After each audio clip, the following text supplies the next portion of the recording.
Cure, cure, cure!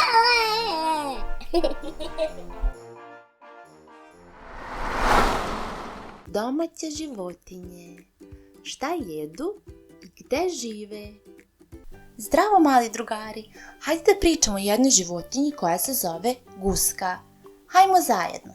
Guska. Tako je. A kako se guska čuje? Hajde da poslušamo. Ovo je guska. Veća i duža rođaka patke. Guske su takođe vodene ptice, prikrivene gustim perjem, koje je najčešće čisto belo ili sivo. Imaju dugačak vrat i veliki kljun koji koriste za čupanje trave. Mama guska se zove guska.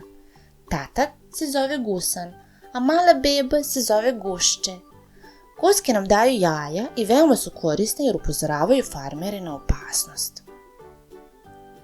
Šta guska jede? Guske su skoro pa isključivo biljojedi. Za razliku od pataka, one se uglavnom hrane travom i zeljastim biljkama. Njihov dugi vrat i snažan kljun omogućavaju im da pasu travu vrlo nisko uz zemlju.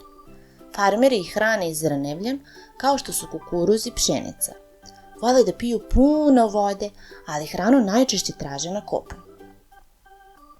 Gde guska živi?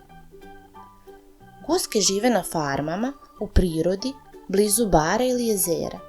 Na farmi spavaju u živinarnicima, kao i patke, ali im je potrebno puno prostora u dvorištu gde mogu da pasu travu.